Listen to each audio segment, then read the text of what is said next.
سید ابو اعلیٰ مودودی سے ایک مرتبہ کسی نے پوچھا، آپ نے کبھی کسی ولی اللہ کو دیکھا ہے؟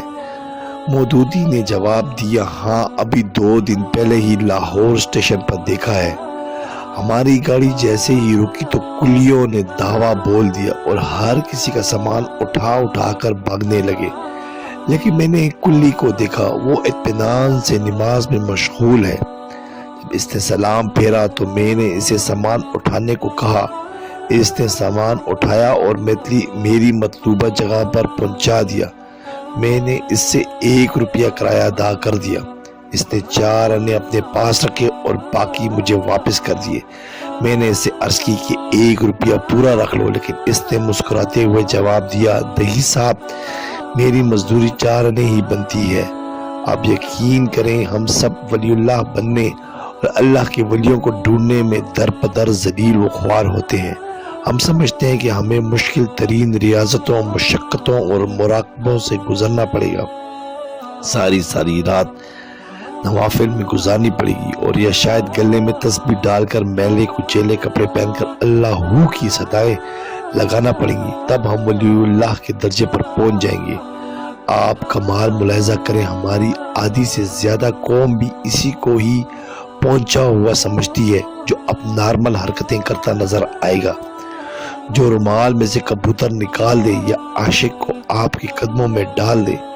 اللہ کا دوست بننے کے لیے تو اپنی انا کو ماننا پڑتا ہے، قربانی، اظہار اور اخلاص کو اپنی ذات کا حصہ بنانا پڑتا ہے۔ اشفاق صاحب کہتے ہیں کہ ایک دفعہ میں نے اپنے ابا جی سے پوچھا کہ عشق مجازی اور عشق حقیقی میں کیا فرق ہے؟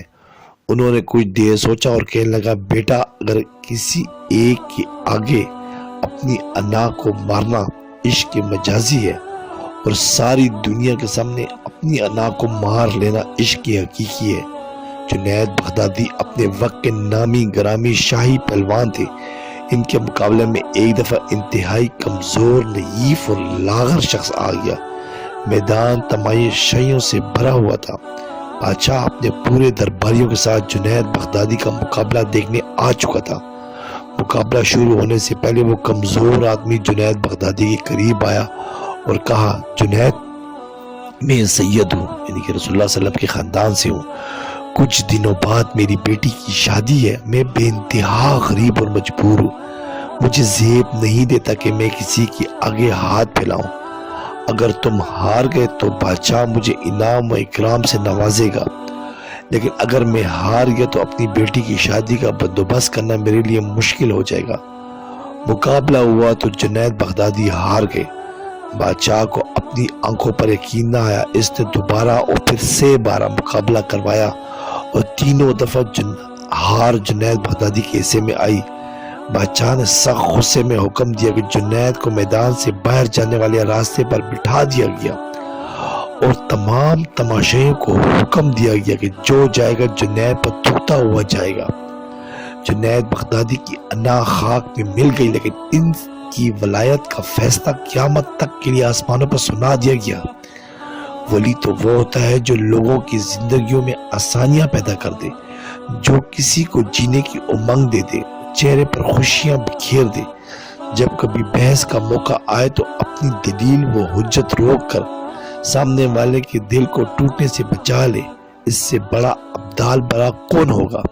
فرائض کی پابندی کیجیے، کبائر یعنی کہ گناہ سے اجتناب کیجیے، حال پر خوش رہیے، لوگوں کی زندگیوں میں آسانیاں پیدا کیجیے، وقت کے ولی بن جائیں۔